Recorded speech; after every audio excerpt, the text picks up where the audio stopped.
Howdy guys, this is Dan with Danny Aquatics. I'm here in the office with the 65-gallon convict tank, and I have always, when I set this one up, I have two HOBs. I think this one's made by the one Walmart sells. It's Aquarium, the 4060, and that one's usually pretty reliable because the motor is in the water. It sits down, and the motor is underneath, so it's pretty quiet, and it kicks on every time the power goes out, or if I do if I do a water change, when I turn the power on, it comes back on. This one here, Marine Land, the Empress 400. When I got these, I thought there was nothing better than these things, because they just had so much space, and they had so much area for filtration and everything else, and the bar wheels. But oh my gosh, these things are, the wheels stop turning. I clean the whole system out, get the water going again, and then after about 2 months they stop turning, and then the pump stops turning. I do a water change, I'll bring the level up to where it needs to be, and it won't turn on. So I usually have to lift this whole thing up and then push it down, and then the impeller gets crooked.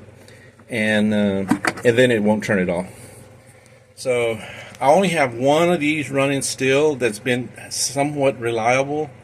Is in the bedroom, the spare bedroom, with the 150 gallon aquarium there, with the mostly African cichlids, and that one eventually will be changed out. But I got something in the mail today, so I replaced the one in the living room here with the seachem 110, Tidal 110, and this thing is phenomenal. No matter what you do, that thing comes on every time. So I ordered another one through Amazon. We're going to open this up. I don't have my stand, it's out in the shop. I'm going to try to freehand it here. So we're going to be pulling that off here in a little bit, and we're going to put a new one in here. We're going to put, I mean, it's overkill. This is a 110, but you can adjust it and regulate it. You don't have to. Oh, I forgot I had ordered a new Aquarium. I'm not sure how you pronounce that. But this is a medium glass magnet. And actually, that one already has one. Actually, I'm going to replace this one because I have one on the 55. So I'll be setting this one up in this tank. And I have the little tiny one, the small, but that one's a little too small for the 55. So let's turn this thing out, turn it over, get it out of here. There we go. And this is the Tidal 110, and this thing's gonna move some water for that poor 65, because this one here is rated. That one is rated for 40 to 60 gallon. So this tank it stays spotless. It is super clean all the time. I have both of them running, so I'm gonna have to put you on pause for a second. I'm gonna remove that one there, so I don't have my stand with me, and get I just turned it off, so I'm gonna get the stuff that I need in there. I got the media and stuff in there. I think I have 2 bags of media in this one, so I'm gonna get those out. So bear with me for a second, and I'll start it back on.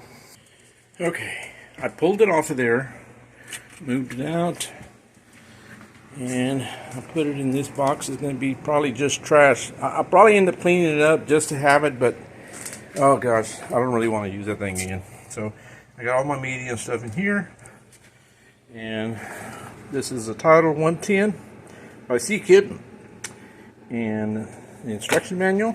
It's beautiful, well illustrated. And here's the lid, and here's the little tattletale. That thing will pop up so high when the water starts backing out on one side. So that's time to clean the sponge and stuff in there. There's the other little parts, and it comes with some seachem matrix also. I don't know, I might end up using some of that. And here's your downspout. So, and then it comes with one filter for the bottom. Well, that's going to stay at the bottom. So let's pull this thing out here. Let me put this down for a second. And here's another one of the little wheels. So I'm not sure where this one went. We'll see. Alrighty. Let me put this thing together and plug it in and put it in, because this thing needs to be working. Give me a second real quick. Okay guys, I put the little spout on here. I put that little wheel. This actually just either turns this spigot off and lets it come through what they call the top skimmer. So this wire here has a groove. Kind of hard to see. Let me turn the light on here real quick so you can see a little closer. This groove right here, you can run the wire through here and then back up this way, and it'll be out of your way, so it won't be just, it'll make it a little easier when you slide it in and out of the aquarium. So a little bit neater and stuff on there once it's on there. So all right, let me run that wire through there, and we'll drop this thing in the tank. Okay, I fitted this in here. You put this little piece in, and just pushes into a little groove, and then you screw this in. I'm going to screw mine in probably almost all the way, because what that does, you can level the distance here. You'll see in a second when I put it in the tank. And if it's leaning back too far, you can actually pull this, and it'll actually square it up against the tank and make it parallel, so it won't be either too forward or too far back. And that way you have a level filtration system set up. So I'm going to run this wire through here, and I got this set up with a little spigot. I got the little screener, whatever it is, strainer on there. So I'm going to run that and set that up. Alright guys, I have to remove all the books off this bookshelf. It needs to come up. I cannot squeeze that Tidal 110 underneath. It won't allow it, because this thing here at the bottom is in the way. So now all I gotta do is just remove these few other items off of here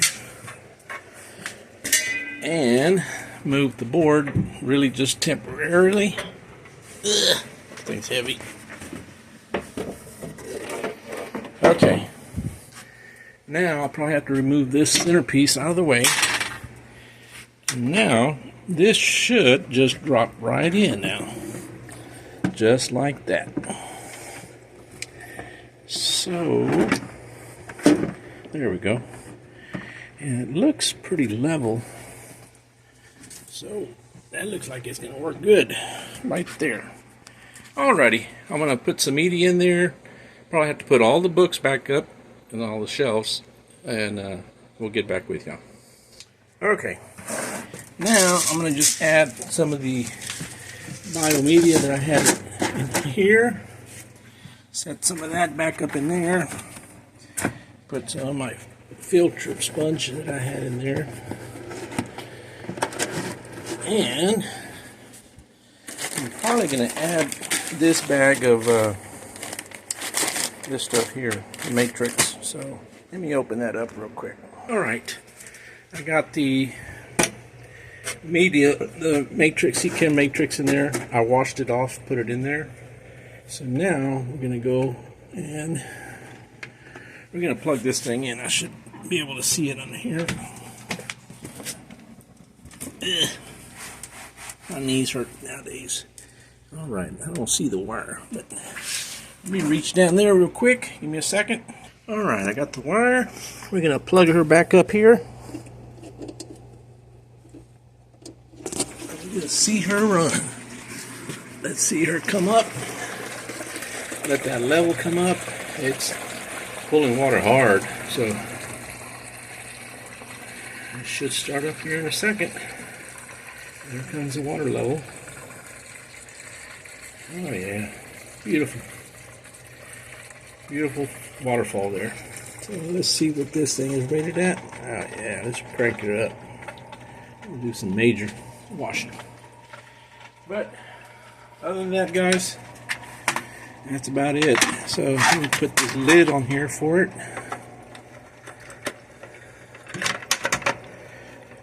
That should do it. Just like that. And that's it. Should work flawlessly also. Hopefully this one will work perfectly like the other one. And it'll start filtering this water tremendously. So, alrighty guys. Just a quick update on the 65. Added a Tidal 110 to it. And it's replacing the Marineland Empress 400. So hopefully both of these will perform perfectly together. So alrighty guys, y'all have a wonderful and a blessed day, and we'll get you on another video. Y'all take care. Alright, bye.